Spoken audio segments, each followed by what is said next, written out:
Critical to reopening the economy, experts say, is assuring passengers that transportation is safe, both underground and in the air.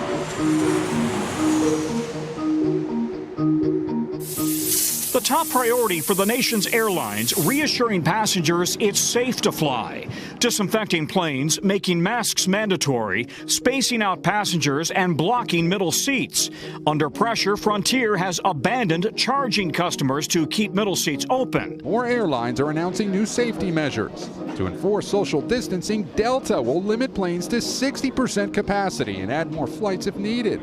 Today, United announced it's teaming up with Clorox and the Cleveland Clinic to deploy electrostatic sprayers, disinfectants, and wipes at its hub airports, as well as mandatory face coverings and touchless kiosks. United is also letting customers switch flights for no fee if they're too full. But the global airline industry warns it could all push airfares higher by 54% worldwide. The situation, say U.S. airlines, is dire. Passenger volumes declined to levels that we have not seen since the 1950s. Down 95%. The impact on U.S. ticket prices? Hopper.com crunched the data for NBC News. Fares on good deals down 30% on average from a year ago.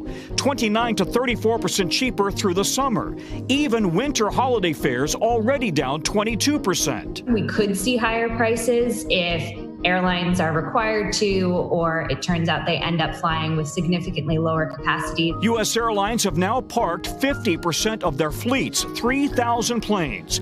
In exchange for a government bailout, they agreed to keep their employees through September 30th. Execs have taken pay cuts and asked employees to take voluntary leave. If passengers don't return in a big way, tens of thousands of airline employees could be laid off starting in October. What do you envision will happen come October 1st? We are going to have to make some decisions to reduce the size of our airline and to reduce the cost that we're paying. Meanwhile, TSA workers are now being told they too must wear face masks effective today. 500 workers have already been infected with COVID-19. 6 have died. A couple things that people have to ask themselves these questions, right? Is it necessary travel? What is your personal risk profile? Do you have a pre-existing condition? How necessary is it for you to take that risk? And what's your risk tolerance? And also, are you willing to follow the rules that are put in place, to wear your mask, to keep distance from other people? Everyone has a role to play here. And here's what it'll look like. We broke down recommendations for what airports should do, what airlines should do, and what people should do.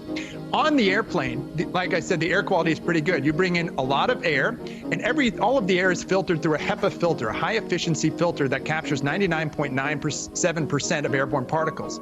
I'm worried about what airports are doing.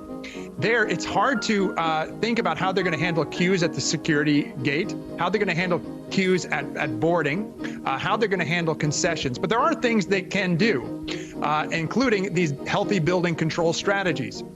Second, people have an important role to play here. Universal mask wearing has to happen. That is shown to be an effective control measure. I've written about this several months ago. In addition, if you look at the science on mask wearing in airplanes, it shows that you can reduce risk by a factor of 10 if everybody wears a mask. So that has to happen.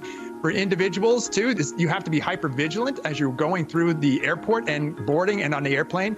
And when you're at your seat, turn on the airflow, point it directly down. Higher ventilation rates can decrease the amount of airborne virus, right? It's really straightforward and logical. It dilutes the amount of virus that's in the air. I think if we put in these layered defense control strategies, we can get to a point where we can reduce risk. Of course, there's no such thing as zero risk in anything we do, but for essential travel, we can slowly restart how we go about this if we're all really careful and take appropriate precautions. Flying in a COVID and post-COVID world expect airline and airport face mask requirements, 6 feet of separation while lining up, airport health screenings. A new scanner checks for elevated body temperatures at Payne Field in Washington State. Now, 346 airports nationwide are calling on the TSA to check every passenger's temperature at security. The TSA so far not embracing the idea. U.S. officials are considering a proposal to begin checking passengers' temperatures at roughly a dozen airports as soon as this week.